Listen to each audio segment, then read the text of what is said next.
नमस्कार बच्चों, स्वागत करती हूँ आपका विंसम डिजिटल लर्निंग प्लेटफॉर्म पे।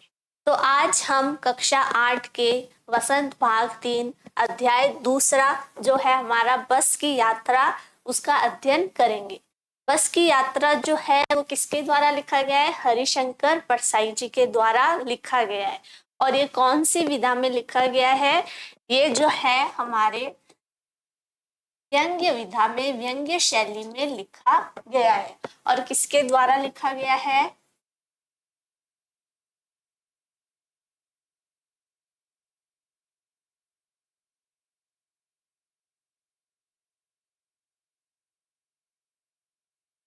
हरिशंकर परसाई जी के द्वारा ये व्यंग्य विधा में बस की यात्रा लिखा गया है। बस की यात्रा जो है व्यंग्य विधा में लिखा गया है और एक यात्रा वृतांत है। मतलब हमारे जो लेखक है वो यात्रा कर रहे थे और उनके सामने कुछ समस्याएं उन्हें दिखी, तो उन्होंने एक व्यंग्य विधा में उन्होंने लिखा। अब बच्चों, व्यंग्य क्या होता है? कभी कभी क्या होता है कि हम जो है हंसी मजाक में, ठीक है, व्यंग्य में कुछ बात कर देते हैं, जिससे क्या होता है हमें वो सुनने में मजेदार भी लगता है और जो समस्या होती है उस पर भी हमारा ध्यान चला जाता है। व्यंग्य विधा की बात करें तो सबसे पहले हरिशंकर परसाई जी ने ही हिंदी साहित्य में व्यंग्य विधा की शुरुआत की। अब इस पाठ में देखते हैं कि जो हमारा पाठ है बस की यात्रा, इसमें उन्होंने यात्रा वृतांत लिखा है। मतलब वो बस की यात्रा करते हैं और उनके सामने कुछ परेशानी आती है। वो देखते हैं कि जो प्राइवेट बस कंपनियां होती है, प्राइवेट बस कंपनियों के जो मालिक होता है वो क्या है, मुनाफा कमाने के लिए किस प्रकार से बस की देख रेख नहीं करते हैं और खराब बस को ही सड़क पर चलने के लिए उतार देते हैं। तो हम देखते हैं कि जो प्राइवेट बस कंपनी वाले होते हैं वो क्या करते हैं, एक पुरानी और खराब बस को भी सड़क पर मुनाफा कमाने के लिए उतार देते हैं। इससे क्या होता है कि जो यात्री जो उस पे सफर कर रहे होते हैं उनकी जान और माल को दोनों को खतरा हो जाता है। तो उन्होंने उन कंपनियों पे क्या किया है, एक व्यंग्य किया है। तो चलिए पाठ की ओर बढ़ते हैं। तो देखिए, हम 5 मित्रों ने तय किया कि शाम 4 बजे की बस से चले। अब देखिए, जो हमारे लेखक है उनके साथ साथ और क्या है, उनके मित्र भी हैं। तो वो 5 मित्र हैं, उन्होंने तय किया कि वो शाम 4 बजे की बस से चलेंगे। मतलब शाम 4 बजे की बस पकड़ के वो यात्रा करेंगे। पन्ना से इसी कंपनी की बस सतना के लिए घंटे भर बाद मिलती है। ठीक है। अब देखिए, हरिशंकर परसाई जी का जो जन्म है वो कहाँ हुआ है? मध्य प्रदेश में हुआ है। तो यहाँ पे जो नाम आया है पन्ना, सतना, जबलपुर, तो ये सभी कहाँ है? मध्य प्रदेश में है। तो अब देखिए, पन्ना से इसी कंपनी की बस सतना के लिए क्या है, घंटे भर बाद मिलती है, जो जबलपुर की ट्रेन मिला देती है। लेखक को कहाँ पहुंचना है? जबलपुर पहुंचना है।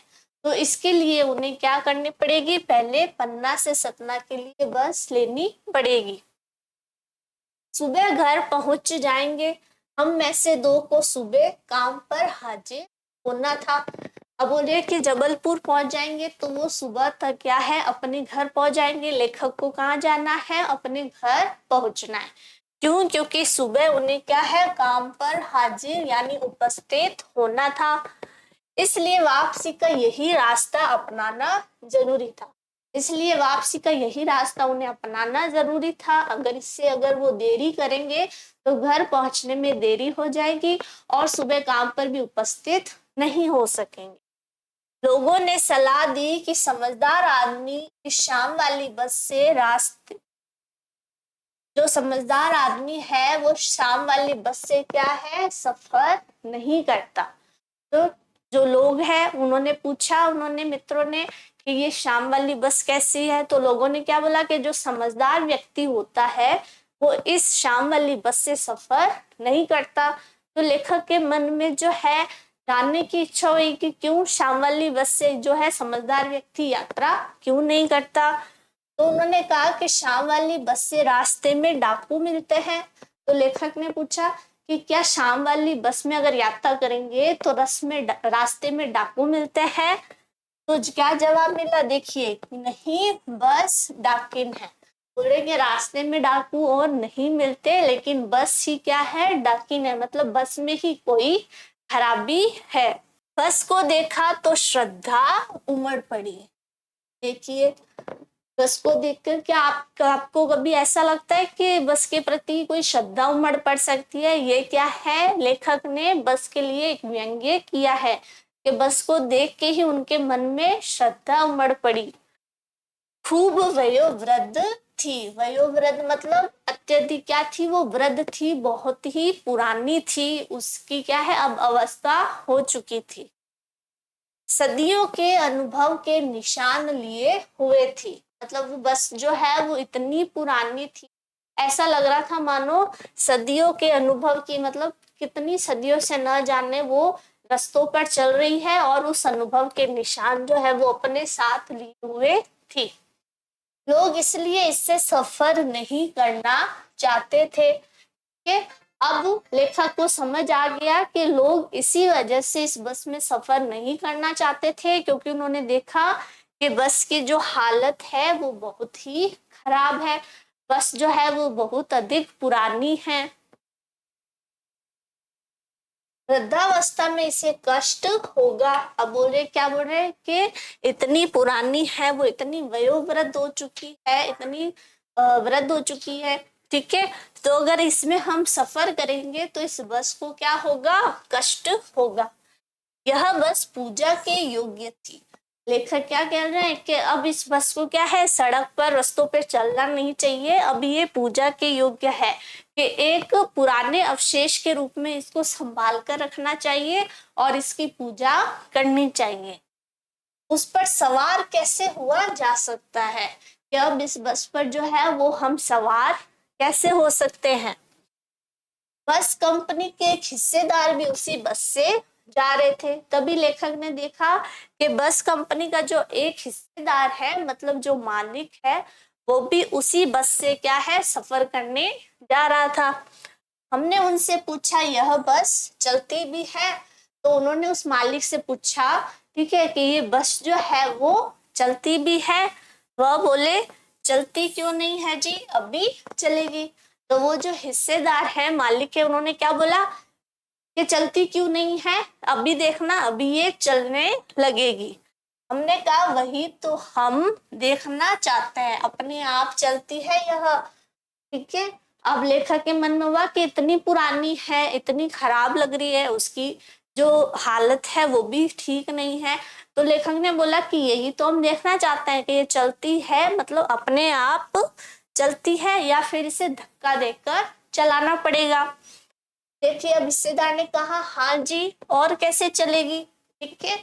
बस के जो हिस्सेदार है बोल रहे हाँ जी, और कैसे चलेगी, अपने आप ही चलेगी। गजब हो गया, ऐसी बस अपने आप चलती है। तब लेखक ने बोला गजब हो गया, मतलब ये तो बड़ी अजीब बात हो गई कि ऐसी बस भी क्या है, अपने आप चलती है। हम आगा पीछा करने लगे। बच्चों देखिए आगा पीछा करने लगे, ठीक है, इसका अर्थ होता है आगा पीछा करना, मुहावरा है जिसका अर्थ होता है कोई भी निर्णय नहीं ले पाना, संशय में पड़ जाना। तो जो लेखक है हमारे, वो भी क्या है, कोई निर्णय नहीं ले पा रहे थे कि इस बस से सफर किया जाए या नहीं किया जाए। डॉक्टर मित्र ने कहा डरो मत चलो। अब देखिए उनके साथ जो उनके मित्र थे, ठीक है, उन्हीं में से एक मित्र डॉक्टर थे, उन्होंने कहा डरो मत चलो। उन्होंने बोला डरने की कोई जरूरत नहीं है, इसी बस से चलते हैं, बस अनुभवी है, ठीक है। उन्होंने क्या बोला, ये बस जो है वो इतनी पुरानी है, तो इससे क्या हो गया, वो अनुभवी है, नई नवेली बसों से ज्यादा विश्वसनीय। बोले कि जो नई नई बसें होती हैं उससे ज्यादा विश्वास के पात्र तो ये पुरानी बस है। हमें बेटों की तरह प्यार से गोद में लेकर चलेगी। बोले इतनी पुरानी है, इसको अनुभव है, और हमें अपने बेटों की तरह आराम से गोद में बिठाकर हमें हमारे गंतव्य तक, जहां हमें पहुंचना है वहां तक पहुंचा देगी। हम बैठ गए, जो छोड़ने आए थे, अब देखिए अब उन्होंने निर्णय ले लिया कि इसी बस से वो जाएंगे। तो सभी मित्र उस बस में बैठ गए। जो छोड़ने आए थे वे इस तरह देख रहे थे जैसे अंतिम विदा दे रहे हैं। अब देखिए, जो लेखक को उनके साथ जो उन्हें छोड़ने आए थे वहां बस स्टैंड तक, तो वो इस तरह से देख रहे थे जैसे अंतिम विदा दे रहे। उन्होंने भी उस बस की हालत देख ली और उन्होंने देखा कि कितनी पुरानी है, उसकी हालत जो है वो बिल्कुल ठीक नहीं है। तो वो उनको, उन मित्रों को ऐसे देख रहे थे जैसे कोई अंतिम विदा दे रहे हो। उनकी आंखें कह रही थी आना जाना तो लगा ही रहता है। उनकी आंखों को देखकर ऐसा लग रहा था कि जैसे वो कह रही हो कि आना जाना तो लगा ही रहता है। मतलब इस दुनिया में क्या है, लोगों का, मनुष्य का आना जाना तो लगा ही रहता है। जो आता है, जो जन्म लेता है, वो जाता भी है, उसकी मृत्यु भी होती है। आया है सो जाएगा, जो आया है उसे जाना भी पड़ेगा। राजा, रंक, फकीर, ठीक है, जो आया है वो तो जाएगा, चाहे वो राजा हो, ठीक है। रंक, रंक किसके लिए करते हैं, जो हमारे गरीब होते हैं उसके लिए है, कि जो चाहे वो गरीब हो या फकीर हो या साधु या संत हो, ठीक है, तो चाहे कोई भी आया हो उसे जाना तो पड़ता ही है। आदमी को कूच करने के लिए एक निमित्त चाहिए। कूच करना यानी आगे बढ़ने के लिए, ठीक है, एक निमित्त मतलब एक साधन तो चाहिए। अब जो है लेखक को आगे बढ़ना है, उसके लिए कौन सा साधन उन्होंने लिया है, बस का साधन लिया है। इंजन सचमुच स्टार्ट हो गया। जैसे वो बस पर बैठे उसके बाद इंजन जो है बस को शुरू करने के लिए, चलाने के लिए क्या है, इंजन स्टार्ट करना पड़ता है। तो इंजन जो है वो क्या है, सचमुच स्टार्ट हो गया। ऐसा जैसे सारी बस ही इंजन है। इंजन को स्टार्ट करते ही ऐसा लगा कि जैसे सारी बस, ठीक है, वो इंजन है, क्योंकि इंजन शुरू करते ही वो इतना ज्यादा शोर करने लगा और बस भी है वो क्या होने लगी, हिलने लग गई। और हम इंजन के भीतर बैठे हैं और लेखक को लगा कि ऐसा लग रहा हो जैसे पूरी बस ही इंजन है और हम सभी इंजन के अंदर बैठे हैं। मतलब अत्यधिक शोर जो है वो होने लग गया। कांच बहुत कम बचे थे, जो बचे थे उनसे हमें बचना था। अब बोल रहे कि उस बस में क्या है, कांच जो है खिड़कियों पर बहुत कम बचे थे और जो बचे थे उनसे हमें बचना था। आप देखिए बच्चों, आप भी अगर कभी बस से यात्रा करते हैं तो आप भी क्या चाहते हैं कि आप खिड़की के पास बैठे, लेकिन यहाँ लेखक और उनके मित्रों के साथ उल्टा ही हो रहा था कि जो खिड़की के पास बैठा था उसे उन कांच से, उन खिड़कियों से बचना था, क्योंकि कांच जो है वो कम बचे थे, मतलब आधे जो है वो टूटे हुए थे, तो उससे चोट लग सकती थी। तो जो बचे थे उनसे क्या है, हमें बचना था। हम फौरन खिड़की से दूर सरक गए। जैसे इंजन स्टार्ट हुआ, बस हिलने लगी, शोर होने लगा, तो हो सकता है उसमें से वो कांच जो है वो टूट कर गिर जाए। तो फौरन ही जो है लेखक और उनके मित्र खिड़की से दूर सरक गए। इंजन चल रहा था, हमें लग रहा था कि हमारी सीट के नीचे इंजन है। अब देखिए इंजन जो है वो चल रहा था और अब लेखक को लग रहा है कि इंजन जो है वो उनकी सीट के नीचे है, ठीक है, क्योंकि जहां पर पैर रखते हैं, जो बस की बॉडी होती है, वो क्या है, पूरी थर-थर हिलने लग गई और बहुत ज्यादा शोर होने लग गया। अब देखिए बस जो है वो क्या है, सचमुच चल पड़ी, क्योंकि पहले जो है लेखक को क्या था, संशय था, उन्हें पूरा यकीन नहीं था कि ये बस जो है वो चल भी सकती है। तो बस जो है वो क्या है, चल पड़ी और हमें लगा कि यह गांधी जी के असहयोग और सविनय अवज्ञा आंदोलन के वक्त अवश्य जवान रही होगी। तो देखिए बच्चों, पहले तो इन दोनों का असहयोग और सविनय अवज्ञा आंदोलन। असहयोग का अर्थ क्या होता है, सहयोग नहीं करना, ठीक है, सहयोग नहीं करना। सविनय अवज्ञा, सविनय मतलब विनय के साथ, अवज्ञा मतलब अवहेलना करना। तो ये जो दोनों आंदोलन है वो क्या है, महात्मा गांधी जी चलाए थे। किसके खिलाफ, अंग्रेजों के खिलाफ। ठीक है, उन्होंने अंग्रेजों के खिलाफ असहयोग आंदोलन चलाया और जो अंग्रेजों के आदेश थे उनकी अवहेलना करने के लिए उन्होंने सविनय अवज्ञा आंदोलन चलाया था। तो अब लेखक को ऐसा लग रहा था कि ये इस वक्त जो बस है वो उस गांधी जी के समय, उन आंदोलन के समय अवश्य ही जवान रही होगी, उसे ट्रेनिंग मिल चुकी थी, मतलब उसे सहयोग नहीं करने की और अवहेलना करने की ट्रेनिंग जो है वो मिल चुकी थी। हर हिस्सा दूसरे से असहयोग कर रहा था। अब ये व्यंग्य जो है वो लेखक ने क्यों किया, क्योंकि बस का जो हर एक हिस्सा था वो दूसरे हिस्से से क्या कर रहा था, असहयोग कर रहा था। पूरी बस सविनय अवज्ञा आंदोलन के दौर से गुजर रही थी, मतलब पूरी बस जो है वो चल तो रही थी लेकिन वो चलने की क्या कर रही थी, अवहेलना कर रही थी। सभी जो हिस्से थे वो एक दूसरे का असहयोग कर रहे थे। सीट का बॉडी से असहयोग चल रहा था। ठीक है, जो सीट है बैठने की उसका क्या है, बस की बॉडी से असहयोग चल रहा था। कभी लगता सीट बॉडी को छोड़कर आगे निकल गई है, तो कभी क्या लगता कि सीट जो है वो क्या हो जाएगी, बॉडी तो खड़ी रह जाएगी और सीट आगे निकल जाएगी, मतलब वहां से टूटकर गिर जाएगी। कभी लगता है कि सीट को छोड़कर बॉडी आगे भागी जा रही है, तो कभी बॉडी जो है वो इतना हिलती, वो इतना थरथराने लगती, कैसा लगता कि सीट तो एक जगह रह जाएगी और बॉडी ही क्या हो जाएगी, आगे निकल जाएगी, यानी उसमें ही कोई गड़बड़ हो जाएगी। 8-10 मील चलने पर सारे भेदभाव मिट गए। यह समझ में नहीं आता था कि सीट पर हम बैठे हैं या सीट हम पर बैठी है। 8-10 मील चलने पर क्या हो गई, ये सारे भेदभाव मिट गए, मतलब अत्यधिक शोर होने लगा। तब ऐसा लगा कि सीट पर हम बैठे हैं या सीट हम पर बैठी है, मतलब वहां पर बैठना जो है वो इतना बुरा था कि वो अच्छे से नहीं बैठे थे, उन्हें निरंतर परेशानियां हो रही थी। तो इस वजह से उन्हें क्या लग रहा था कि या तो सीट पर हम बैठे हैं या सीट जो है वो हमारे ऊपर बैठी है। एकाएक बस रुक गई, मालूम हुआ कि पेट्रोल की टंकी में छेद हो गया है, यानी अचानक से क्या हो गया, बस जो है वो रुक गई। मालूम हुआ कि पेट्रोल की टंकी में छेद हो गया है।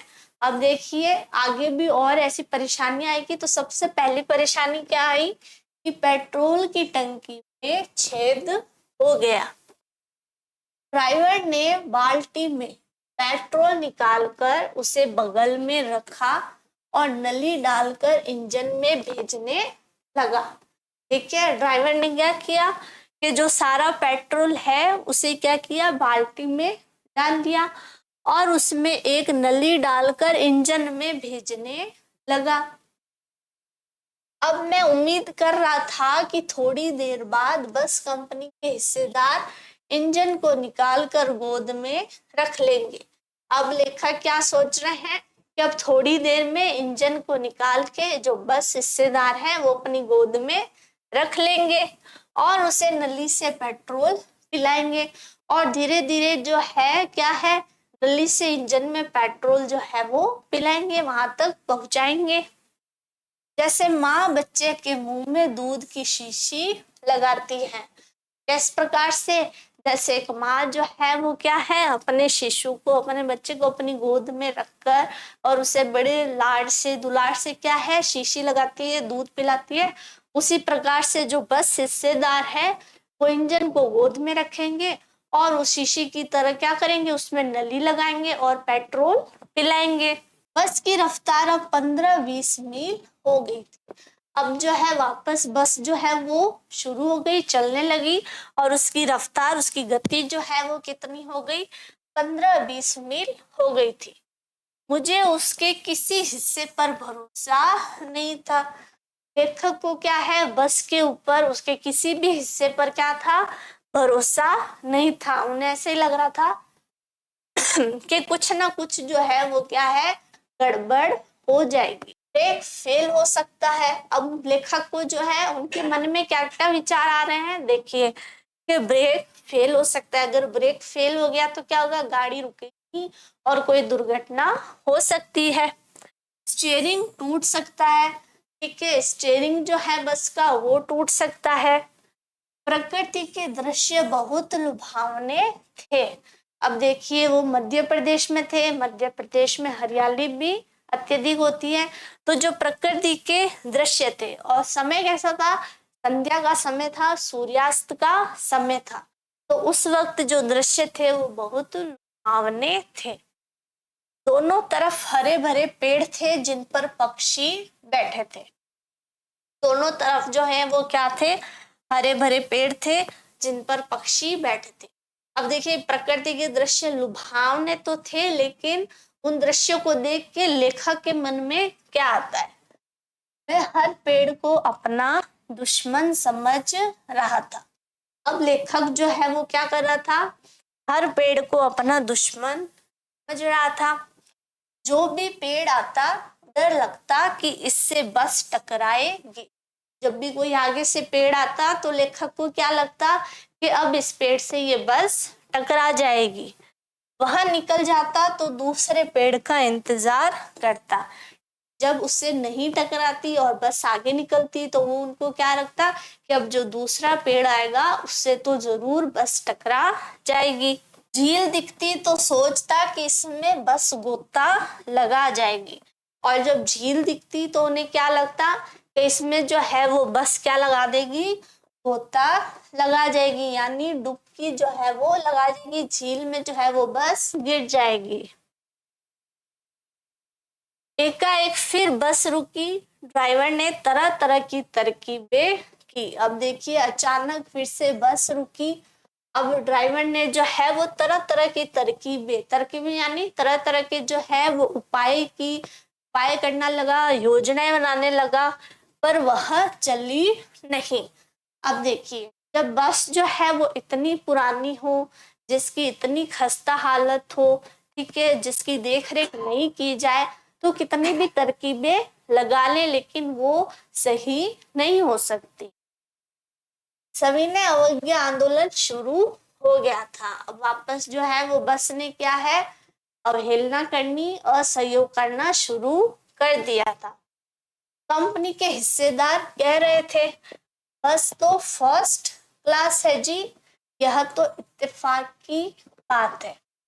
अब देखिए बस कंपनी का जो हिस्सेदार था वो क्या कह रहा था कि बस जो वो क्या है, फर्स्ट क्लास है, मतलब ये तो बहुत ही अच्छी है। बस आज जो है इत्तेफाकी मतलब एक संयोग की बात है कि आज यह रुक गई। अब देखिए जब बस रोज यात्रा करती है तो एक जैसे सवार जो है, यात्री जो है वो उस पर नहीं चढ़ते, तो इसलिए शायद वो हमेशा ही यात्रियों को यही कहता होगा कि बस जो है वो क्या है, फर्स्ट क्लास है, ठीक है, लेकिन आज जो है ये रुक गई, ये तो संयोग की बात है।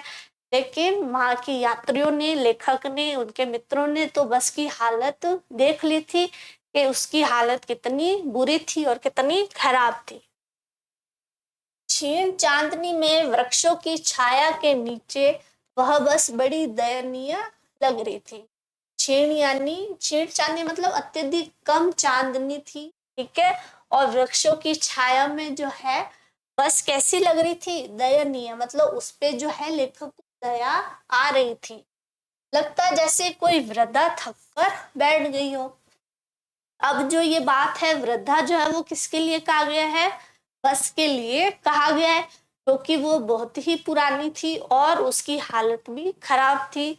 उस तो ये जो वृद्धा है वो थककर, यानी बस जो है वो थककर बैठ गई हो। हमें ग्लानि हो रही थी कि बेचारी पर लदकर हम चले आ रहे हैं।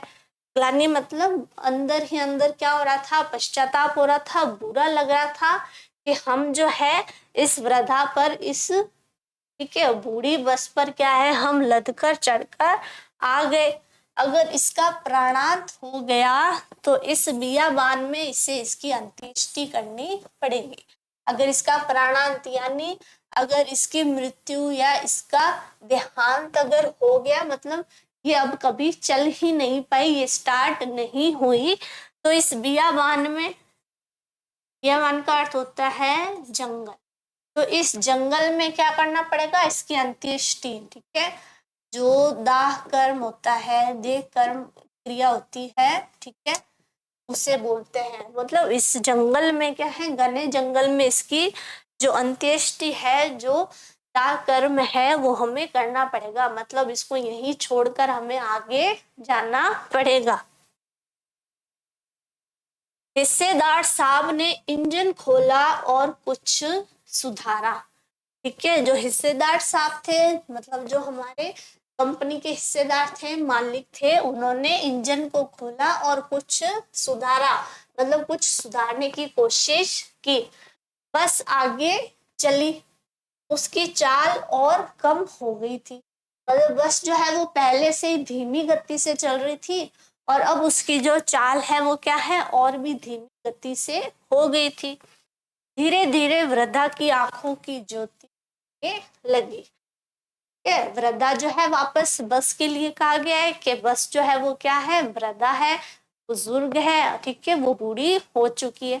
अब जिस प्रकार से हमारी जो आंखें है वो कितनी होती है, दो होती है, और बस की जो हेडलाइट होती है वो कैसी होती है, दो ही होती है।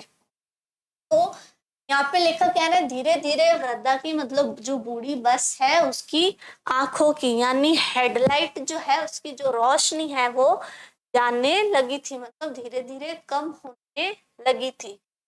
चांदनी में रास्ता टटोलकर वह रेंग रही थी। अब जिस प्रकार से क्या है, चांदनी थी, ठीक है, तो उसी से वो रास्ता टटोलकर वह रेंग रही थी, मतलब आगे बढ़ रही थी। आगे या पीछे से कोई गाड़ी आती थी तो वह एकदम किनारे खड़ी हो जाती। अब बोले आगे या पीछे से अगर कोई गाड़ी आती हुई दिखाई देती तो वो क्या होती, किनारे एक बार खड़ी हो जाती, अपनी गति रोक देती और कहती, चल जाओ बेटा, अपनी तो वह उम्र नहीं रही। और देखो वो क्या कहती होगी, कि वो दूसरी गाड़ियों को ऐसे कहती होगी कि तुम निकल जाओ बेटा या बेटी, अपनी तो वह उम्र ही नहीं रही, मतलब मेरी तो अब इस गति से, मतलब तेज रफ्तार से, तेज गति की चलने की अब उम्र नहीं रही। एक पुलिया के ऊपर पहुंचे ही थे कि एक टायर फिस करके बैठ गया। अब देखिए सबसे पहले क्या हुआ, पेट्रोल की टंकी में छेद हो गया, दूसरी बार बस बंद हो गई और इंजन में सुधार करने के बाद वह चली। अब तीसरी बार क्या हो गया, एक टायर फिस हो गया, एक टायर जो है वो पंचर हो गया, तो बहुत जोर से हिलकर थम गई। तो टायर जब फिस हो गया, पंचर हो गया, तो बहुत जोर से हिलकर थम गई, मतलब रुक गई। अगर स्पीड में होती तो उछल कर नाले में गिर जाती।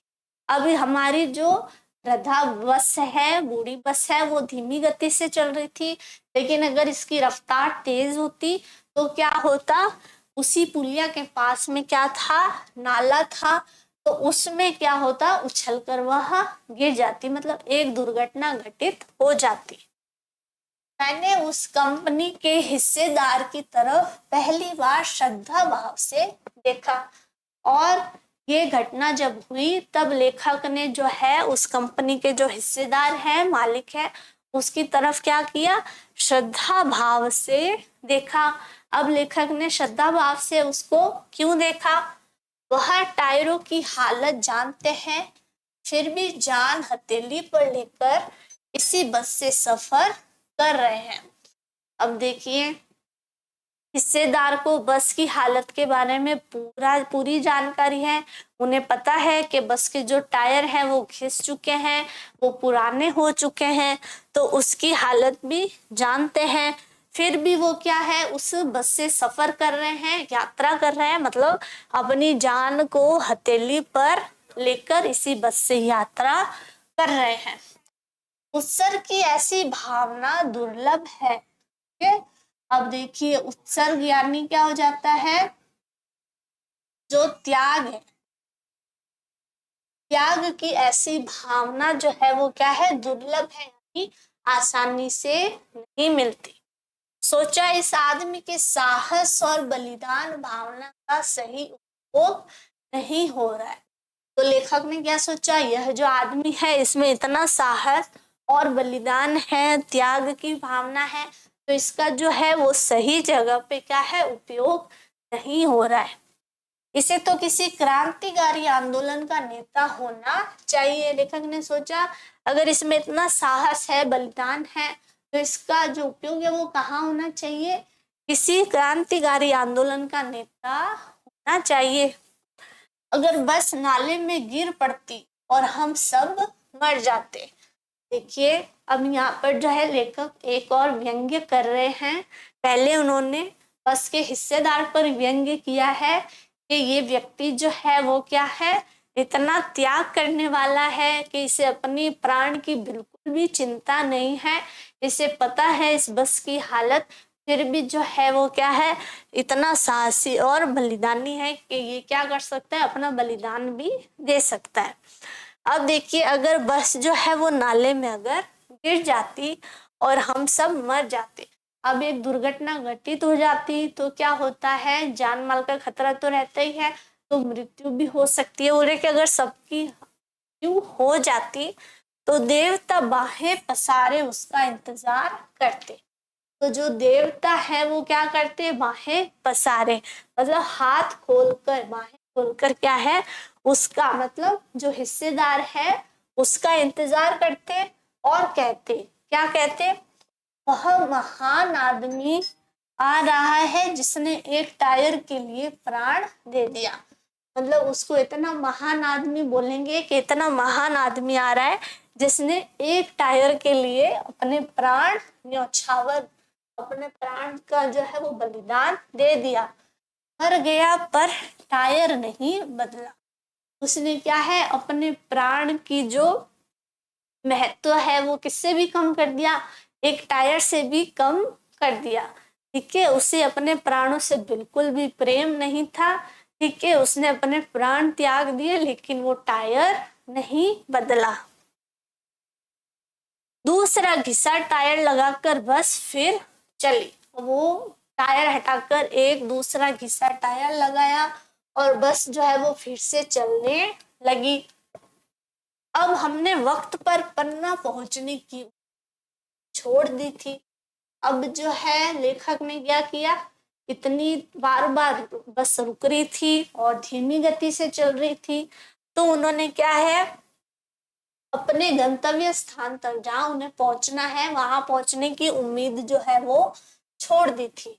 पन्ना कभी भी पहुंचने की उम्मीद छोड़ दी थी।